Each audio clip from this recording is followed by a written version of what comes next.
اپنے شو M B G speech کے ساتھ بلال غوری آپ کی خدمت میں حاضر ہے۔ ہواؤں کا رخ بدل چکا ہے۔ بادشاہ گر یعنی شطرنج کے کھلاڑی نئی سیاسی بساط بچھا چکے ہیں۔ مہروں کے ذریعے چالیں چلنے کا سلسلہ جو ہے وہ جاری ہے۔ نئے سیٹ اپ میں کس کا کردار کیا ہوگا، کون سا مہرہ کہاں پر اور کیسے فٹ کیا جائے گا، اس حوالے سے خفیہ جوڑ توڑ کا سلسلہ زوروں پر ہے۔ اس میں پیپلز پارٹی جو ہے وہ سلیکٹڈ ان ویٹنگ ہے یا پھر مسلم لیگ نون سے اسٹیبلشمنٹ کی ڈیل ہو گئی ہے اور نواز شریف پاکستان واپس آ رہے ہیں۔ آج ہم اسی حوالے سے گفتگو کریں گے اور یہ جاننے کی کوشش کریں گے کہ مستقبل کا سیاسی منظرنامہ جو ہے وہ کیا ہوگا۔ مسلم لیگ نون کے رہنما ناصر بٹ، جنہوں نے احتساب عدالت کے جج ارشد ملک کی ویڈیو کے حوالے سے شہرت حاصل کی تھی اور پھر وہ لندن چلے گئے تھے اور ان کے خلاف اے آر وائی نے کچھ خبریں بھی چلائیں جس پہ انہوں نے حد عزت کا دعویٰ کیا اور لندن کی عدالت سے وہ اے آر وائی کے خلاف یہ مقدمہ جیت گئے اور چند روز پہلے، اور اے آر وائی نے ان سے جو ہے وہ تحریری طور پہ معافی بھی مانگی۔ اس حوالے سے خبریں جو ہیں وہ زیر گردش رہیں، لیکن انہوں نے ایک ٹویٹ کی تھی جس کی طرف شاید لوگوں کا دھیان اس طرح سے نہیں گیا، یا یہ کہ بعد دیگرے پے در پہ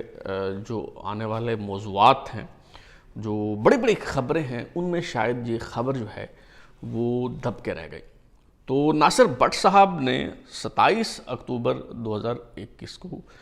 یعنی یہ جو فیصلہ آیا اے آر وائی کے خلاف، اس سے چند دن پہلے انہوں نے ایک ٹویٹ کی تھی اردو اور انگریزی دونوں زبانوں میں، اور انہوں نے اس میں لکھا تھا، دعویٰ کیا تھا بلکہ یوں کہیں کہ جج ارشد ملک کیس کے حوالے سے بریکنگ نیوز قسم کا اہم مواد جلد لندن سے ریلیز کیا جائے گا۔ پاکستانی میڈیا براہ مہربانی اس کو دیکھے اور اسے رپورٹ کرنے کی ہمت دکھائے۔ نواز شریف متواتر جھوٹ اور بہتان تراشوں کے باوجود ثابت قدم رہیں گے۔ اس ٹویٹ کے بعد میں منتظر تھا، یوں لگ رہا تھا کہ اب جیسے ایک آدھ دن میں ہی یا زیادہ سے زیادہ ایک آدھ ہفتے میں یہ جو دھماکہ خیز قسم کی جو ویڈیو ہے جج ارشد ملک کے حوالے سے، جس کا گزشتہ 2 سال کے دوران جو ہے وہ شیر آیا کی طرح جو ہے وہ بتایا جا رہا ہے کہ ویڈیو آ رہی ہے، تو اب شاید یہ ویڈیو جو ہے وہ آنے والی ہے۔ ناصر بٹ کی ٹویٹ سے مجھے یوں محسوس ہوا، لیکن میری معلومات کے مطابق اگر آپ یہ ویڈیو کا انتظار کر رہے ہیں تو آپ اپنا وقت ضائع نہ کریں، کیونکہ یہ ویڈیو نہیں آ رہی۔ نہ صرف یہ کہ یہ ویڈیو نہیں آ رہی، بلکہ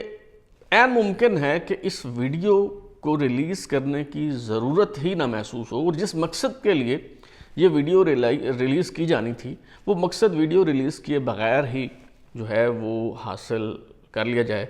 یعنی ناصر بٹ صاحب نے تو تانا میڈیا کو دیا تھا کہ چلانے کی ہمت جو ہے وہ آپ نے رپورٹ کرنے کی ہمت جو ہے وہ دکھانی ہے، لیکن وہ خود یہ ویڈیو ریلیز کرنے کی ہمت جو ہے وہ شاید نہیں کر پائے اور شاید کبھی نہ کر پائیں، کیونکہ خبر یہ ہے کہ میاں نواز شریف صاحب نے جو ہے وہ خفگی کا اظہار کیا ہے اور انہیں کہا ہے کہ ڈانٹ ڈپٹ کی ہے کہ آپ نے کیوں یہ جو ہے وہ ٹویٹ کی، اور کہا گیا ہے کہ جی اپنے جو گھوڑے ہیں ان کی لگامیں، سب کو کہا گیا ہے کہ آپ لگامیں ان کی تھام کے رکھیں، اور 19 نومبر تک جو ہے وہ آپ انتظار کریں، اور 19 نومبر کو جب جنرل فیض حمید بطور ڈی جی آئی ایس آئی رخصت ہو جائیں گے اور ان کی جگہ نئے D G I S I lieutenant general Nadeem Anjum charge لے لیں گے، تو اس کے بعد تیل دیکھیں، تیل کی دھار دیکھیں، ہواؤں کا جو ہے وہ رخ دیکھیں، اور اس کے مطابق پھر یہ فیصلہ جو ہے وہ کیا جائے گا کہ یہ ویڈیو ریلیز کرنی ہے یا نہیں کرنی۔ لیکن حالات جو رخ اختیار کرنے جا رہے ہیں اور انڈر ہینڈ جو ڈیل ہو رہی ہے، جو مذاکرات ہو رہے ہیں، جس طرح کے پیغامات جو ہیں وہ بھجوائے جا رہے ہیں، اس سے اندازہ ہوتا ہے کہ احتساب عدالت کے جو جج ہیں ارشد ملک مرحوم، جن کی یہ ویڈیو ہے، وہ شاید ریلیز کرنے کی نوبت جو ہے وہ کبھی نہ آئے۔ اس ویڈیو کے بارے میں مبینہ طور پر یہ دعویٰ کیا جاتا ہے کہ اس میں جج ارشد ملک جو ہیں وہ نہ صرف چیف جسٹس ثاقب نثار کے حوالے سے کچھ انکشافات کرتے ہیں، بلکہ وہ اس میں یہ بھی بتاتے ہیں کہ جو مانیٹرنگ جج تھے جسٹس اعجاز الاحسن، انہوں نے جو ہے وہ انہیں کہا کہ آپ یہ فیصلہ کریں۔ اور اس میں ڈی جی آئی SI جنرل فیض حمید کے حوالے سے بھی بہت دھماکہ خیز انکشافات جو ہیں وہ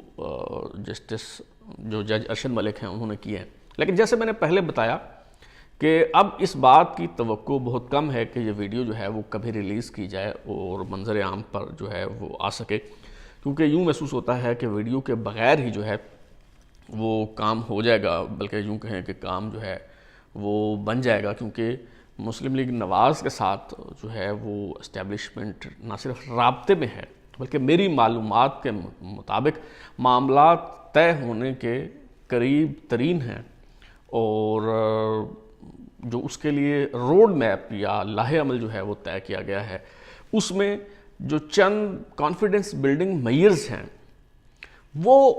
ابھی باقی ہیں۔ جیسے ہی وہ کانفیڈنس بلڈنگ میئرز جو ہیں وہ عبور کر لیے جائیں گے اور فریقین کا ایک دوسرے پر اعتماد جو ہے وہ بحال ہو جائے گا، تو اس کے بعد جو ہے وہ یہ ساری باتیں جو ہیں وہ طے ہو جائیں گی، اور یہ جو مفاہمت ہو رہی ہے اس پر عمل درآمد کا آغاز جو ہے وہ ہو جائے گا۔ اور اس کے لیے حکمت عملی یہ طے کی گئی ہے۔ مسلم لیگ نواز کا ہمیشہ سے، یعنی جب سے یہ سیٹ اپ آیا ہے، یہ موقف رہا ہے کہ جی نئے الیکشن ہونے چاہیے۔ ان ہاؤس تبدیلی کے حق میں مسلم لیگ نون کبھی نہیں رہی، خواہ وہ ان ہاؤس تبدیلی وفاق میں ہو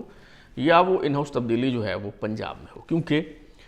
مسلم لیگ نواز کا خیال ہے کہ ان ہاؤس تبدیلی کے نتیجے میں سیاسی طور پر انہیں فائدہ نہیں ہوگا بلکہ الٹا نقصان ہوگا۔ الیکشن ہو اور وہ نیا مینڈیٹ لے کے آئیں، خود حکومت بنائیں، یہی بات جو ہے وہ انہیں سوٹ کرتی ہے۔ یہی وجہ ہے کہ اسٹیبلشمنٹ اور پیپلز پارٹی کی خواہش کے باوجود مسلم لیگ نواز پنجاب میں ان ہاؤس تبدیلی کے حوالے سے اور عدم اعتماد کی تحریک کے حوالے سے جو ہے وہ متفق نہیں ہو سکی اور اس پر عمل درآمد نہیں اس کا، لیکن اب اس پہ عمل درآمد جو ہے وہ ہونے جا رہا ہے۔ پہلے پنجاب میں نو کانفیڈنس ہوگا، جس سے یہ اندازہ ہوگا، وہ جو میں کہہ رہا تھا کہ کانفیڈنس بلڈنگ میئرز، جس سے پتہ چلے گا کہ اسٹیبلشمنٹ کس کے ساتھ ہے، جو باتیں طے ہو رہی ہیں کیا اس پہ واقعی سنجیدہ ہے کہ نہیں ہے۔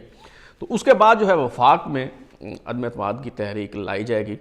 اور طے یہ پایا ہے، اس طرح سے مسلم لیگ نون کو راضی کیا گیا ہے کہ جی آپ الیکشن چاہتے ہیں تو آپ مل کے اور عدم اعتماد کی تحریک لے آئیں،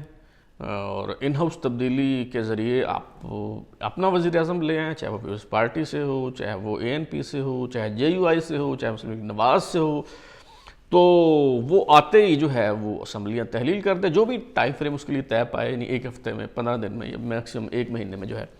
وہ اسمبلیاں توڑ دے اور نئے انتخابات کا اعلان کر دے، اور یوں آپ جو چاہتے ہیں وہ سب جو ہے وہ ہو جائے گا۔ تو مسلم لیگ نواز بھی اس تجویز پر اور اس لاہ عمل پر کسی حد تک جو ہے وہ متفق دکھائی دیتی ہے۔ اور آپ نے یہ بات نوٹ کی ہوگی کہ گجرانوالہ کا جو جلسہ تھا، جب میاں نواز شریف نے اسٹیبلشمنٹ کو للکارا اور باقاعدہ نام لے کے انہوں نے جنرل باجوہ کا اور جنرل فیض حمید کا باقاعدہ نام لے کے ان سے حساب مانگا، لیکن آپ نے ابھی نوٹ کیا ہوگا کہ مسلم لیگ نواز کی جو توپوں کا رخ ہے وہ ساری کی ساری توپوں کا رخ جنرل فیض حمید کی طرف ہے، DGI کی طرف۔ مریم نواز صاحبہ نے اسلام آباد ہائی کورٹ میں پٹیشن دائر کی، آپ بیانات دیکھ لیں، آپ ٹویٹر دیکھ لیں، آپ اقدامات دیکھ لیں، آپ تقریریں دیکھ لیں، جنرل فیض حمید کے حوالے سے تو جو تنقید ہے وہ آپ کو سنائی دے گی، دکھائی دے گی، لیکن جنرل قمر جاوید باجوہ کے حوالے سے حیرت انگیز طور پہ آپ کو کوئی سخت بات جو ہے وہ مسلم لیگ نون کے رہنما کرتے محسوس نہیں ہوں گے۔ اس کی وجہ یہ ہے کہ جب یہ محسوس ہوا کہ نمبر 1 اور نمبر 2 میں اختلافات ہیں، جب یہ بات معلوم پڑی کہ دونوں چیف صاحبان کے درمیان جو ہے وہ سب اچھا نہیں ہے، اور دونوں کے درمیان جب فاصلے پیدا ہوئے تو مسلم لیگ نواز نے یہ ان فاصلوں کے درمیان آنے کی کوشش کی اور اپنی جگہ بنانے کی جو ہے وہ کوشش کی، اور جگہ بنانے میں جو ہے وہ بڑی حد تک کامیابی بھی ہوئی۔ یہی وجہ ہے کہ اب جنرل باجوہ کا جو ذکر ہے وہ آپ کو نہیں نظر آئے گا، نہ تقریروں میں، نہ ٹویٹس میں، نہ بیانات میں، اور جو ساری تنقید ہے اس کا نشانہ جو ہے وہ D G I S I general Faiz Hameed ہیں۔ اور جیسے میں نے پہلے کہا کہ معاملات طے ہونے کے قریب ہیں، اور اگر جو کانفیڈنس بلڈنگ میئرز ہیں جو چند طے کیے گئے ہیں، اگر وہ کامیابی سے طے کر لیے جاتے ہیں اور اس کے ذریعے اعتماد بحال ہو جاتا ہے اور یہ پتہ چل جاتا ہے کہ جی اسٹیبلشمنٹ سنجیدہ ہے اور وہ جو بات ہم سے کی جا رہی ہے اس میں کوئی کسی قسم کا دھوکہ اور فریب جو ہے وہ نہیں ہے، تو بتایا یہ جا رہا ہے کہ پھر دسمبر کے آخر میں میاں نواز شریف صاحب جو ہیں وہ پاکستان واپس آ جائیں گے اور جو انتخابی مہم ہے مسلم لیگ نواز کی اس کو لیڈ کریں گے۔ لندن سے جو ذرائع کے حوالے سے اطلاعات مل رہی ہیں وہ یہ ہیں کہ جو کوئی بھی، خواہ وہ صحافی ہو، خواہ وہ سیاسی کارکن ہو، کوئی بھی نواز شریف سے جب ملنے جاتا ہے تو میاں نواز شریف صاحب اس سے یہ ضرور پوچھتے ہیں کہ ہاں جی بتائیں کیا خیال ہے آپ کا، کیا مشورہ ہے آپ کا، کیا کہتے ہیں آپ، پاکستان جانا چاہیے انتخابی مہم جو ہے وہ چلانے کے لیے۔ تو جو لوگ میاں نواز شریف صاحب کے شخصیت اور مزاج سے واقف ہیں وہ میری اس بات کی تائید کریں گے کہ یہ میاں نواز شریف صاحب کا سٹائل ہے، جب وہ کوئی فیصلہ کر لیتے ہیں تو وہ اس فیصلے کو ظاہر نہیں کرتے، کسی کے ساتھ وہ شیئر نہیں کرتے، وہ اپنے پتے سینے سے لگا کے رکھتے ہیں، چھپا کے رکھتے ہیں، لیکن ہر آنے والے سے بڑی سنجیدگی اور متانت کے ساتھ یہ پوچھتے ضرور ہیں کہ جی کیا کرنا چاہیے، اور اگلا بندہ ایسے محسوس کرتا ہے کہ جیسے واقعی جو مستقبل کا لاہ عمل ہے وہ میاں نواز شریف صاحب اس کے مشورے اور تجاویز کے عین مطابق طے کریں گے۔ تو آج کل بھی جو بھی ملنے جا رہا ہے میاں نواز شریف صاحب سے، میاں نواز شریف صاحب جو ہیں وہ اس سے یہ ضرور پوچھتے ہیں کہ کیا کرنا چاہیے اور پاکستان جانا چاہیے، اور بتایا یہ جا رہا ہے کہ وہ پاکستان آنے کا فیصلہ جو ہے وہ کر چکے ہیں۔ اس سے پہلے بھی مسلم لیگ نواز کے کئی جو مرکزی رہنما ہیں ان سے جب میری بات چیت ہوتی تھی اور میں پوچھتا تھا کہ کیا ہونے جا رہا ہے، کیا اسٹریٹجی ہے، کیا کریں گے، کیسے ہوگا، تو یہ آج کی بات نہیں، میں مطلب اس سال کے شروع کی بات کر رہا ہوں، تو کئی جو رہنما ہیں انہوں نے مجھ سے یہ بات کہی کہ آپ تھوڑا سا انتظار کریں، اور مجھے کہا گیا کہ اکتوبر میں جو بساط ہے وہ پلٹ جائے گی اور منظرنامہ جو ہے وہ تبدیل ہوگا، ہواؤں کا رخ جو ہے وہ بدل جائے گا، اور اس سال کے آخر میں جو ہے وہ کایا کلپ ہو جائے گی۔ تو میں اس وقت یہ بات سمجھ نہیں آتی تھی کہ یہ کس طرح سے جو ہے یہ جو باتیں کہی جا رہی ہیں یہ کیسے ممکن ہوں گی، اس پہ عمل درآمد جو ہے وہ کیسے ہوگا، لیکن اب اکتوبر میں جو صورتحال پیدا ہوئی اور نومبر میں جو کچھ جو ہے وہ ہونے جا رہا ہے اور جس طرح کی خبریں مل رہی ہیں اس سے اندازہ ہوتا ہے کہ واقعی یہ تبدیلی کا سال ہے اور اس سال کے آخر میں کچھ نہ کچھ جو ہے وہ ہو رہے گا۔ تو ایک طرف مسلم لیگ نواز کے ساتھ جو ہے وہ معاملات طے کیے جا رہے ہیں، اور دوسری طرف جو ایک اور اہم سٹیک ہولڈر ہے پیپلز پارٹی، اس کے ساتھ بھی جو ہے وہ بات چیت ہو رہی ہے، بلکہ اسٹیبلشمنٹ یہ پاور کرا رہی ہے پیپلز پارٹی کو کہ آپ سلیکٹڈ ان ویٹنگ ہیں، بس اگلی حکومت جو ہے وہ آپ کی ہے، تو مسئلہ ہی کوئی نہیں ہے۔ تو اسی طرح مسلم لیگ نواز جو ہے وہ یہ سمجھ رہی ہے کہ جی ظاہر الیکشن ہوں گے تو ہماری پاپولیرٹی ہے، ہمارے پاس جو ہے وہ اکثریت ہے، لے کے ہم آئیں گے تو ہم ہی جو ہے وہ حکومت بنائیں گے۔ بلوچستان میں آپ دیکھیں کہ عبد القادر بلوچ اور ثناء اللہ زہری جو ہیں وہ تو پہلے ہی پیپلز پارٹی میں شامل ہو چکے ہیں، اور اطلاعات یہ مل رہی ہیں کہ باپ سے تعلق رکھنے والا عبد القدوس بزنجو گروپ جس نے جام کمال کا پتہ صاف کیا اور وزیر اعلیٰ جو ہے وہ جس کی وجہ سے تبدیل ہوا، تو یہ جو عبد القدوس بزنجو گروپ ہے باپ کا، اسے جو ہی اشارہ جو ہے وہ ملے گا تو یہ آئندہ الیکشن سے پہلے پیپلز پارٹی میں شامل ہو جائے گا، اور یہ پیپلز پارٹی میں شامل ہو جاتا ہے تو اس کا صاف مطلب جو ہے وہ یہی ہے کہ پھر آئندہ سیٹ اپ میں بلوچستان میں پیپلز پارٹی کی حکومت ہوگی، سندھ میں پیپلز پارٹی کی حکومت ہوگی۔ اب لے دے کے جو پھڈا ہے اور یہ لڑائی ہے وہ ہے خیبر پختونخوا اور وفاق کی، کیونکہ پنجاب میں تو مسلم لیگ نون کی حکومت ہوگی، اس حوالے سے کوئی دو رائے نہیں ہے. نہ تو پیپلز پارٹی کلیم کرتی ہے کہ ہم نے حکومت بنانی ہے، اور نہ اسٹیبلشمنٹ کا کوئی جو ہے وہ اس پہ کلیم ہے. تو یہ تو اس پہ تو کوئی جھگڑا جو ہے وہ نہیں ہے. جھگڑا ہے خیبر پختونخوا پہ، اور جھگڑا ہے وفاق پہ کہ جی وہاں پہ کون حکومت کرے گا، آئندہ سیٹ اپ میں جو ہے کس کا کردار جو ہے وہ اہم ہوگا. پیپلز پارٹی یہ سمجھ رہی ہے کہ آئندہ سیٹ اپ میں وفاق جو ہے وہ ہمارے پاس ہوگا، اور ہمیں حکومت بنانے کے لیے جو ہے وہ فیسیلیٹیٹ کیا جائے گا. اب آتے ہیں اس سوال کی طرف کہ یہ تو چلیں پیپلز پارٹی اور مسلم لیگ نواز کی اپنی اپنی پرسیپشنز ہیں، اپنی اپنی ان کی ایکسپیکٹیشنز ہیں، لیکن جو چیف سلیکٹر ہے اس کی کیا سوچ ہے، اس کی کیا رائے ہے؟ یعنی جو بادشاہ گر ہیں جنرل قمر جاوید باجوہ صاحب، وہ کیا سوچ رہے ہیں، وہ کس کے ساتھ کھڑے ہوں گے؟ یہ بات جو ہے وہ بہت اہم ہے. تو جناب ان کی سوچ جو ہے وہ بہت واضح ہے، اور وہ سوچ کیا ہے کہ اس ہاتھ دو اس ہاتھ لو، کہ بھائی ہم تو اسے سلیکٹ کریں گے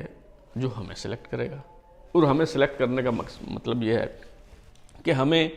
یہ یقین دہانی کروا دی جائے کہ جیسے 2019 میں ایکسٹینشن کے لیے سارے جو چابی والے کھلونے ہیں وہ ایک جگہ آ کے کھڑے ہو گئے تھے، تو اسی طرح ایکسٹینشن کے حوالے سے جو ہمیں یقین دہانی کروائے گا اور ہمیں جو ہے وہ ضمانت دے گا، تو ہم ظاہر ہے اس کے ساتھ جو ہے وہ کھڑے ہو جائیں گے. تو دیکھتے ہیں کہ کون اس حوالے سے اکاموڈیٹ کرتا ہے. کہ آپ پیپلز پارٹی یہ جو شرط ہے قبول کرتی ہے، یا مسلم لیگ نواز یہ شرط قبول کرتی ہے، یا پھر دونوں پارٹیاں جو ہیں وہ مکمکا کر کے اور ایکا کر کے جو ہے کسی سیاسی چال کے ذریعے اسی طرح چیف سلیکٹر کو ناک آؤٹ کر دیتی ہیں جس طرح جنرل پرویز مشرف کو ناک آؤٹ کیا گیا تھا، اور ان کا گھیراؤ کر کے انہیں مستعفی ہونے اور گھر جانے پر جو ہے وہ مجبور کیا جا گیا تھا. تو آئندہ چند دنوں میں صورتحال مزید واضح ہو جائے گی. جیسے ہی اپڈیٹس ہوں گی میں آپ کے ساتھ شیئر کرتا رہوں گا. اب تک کے لیے اتنا ہی. بلال غوری کو اجازت دیجیے، پھر ملاقات ہوگی. اگر آپ کو ہمارا شو پسند آیا تو اسے لائک کریں، کامنٹ کریں، شیئر کریں، اور ہمارا چینل سبسکرائب کرنے کے بعد بیل آئکن یعنی گھنٹی ضرور دبائیں تاکہ آپ کو نئی ویڈیوز کے نوٹیفیکیشن ملتے رہیں. بہت شکریہ.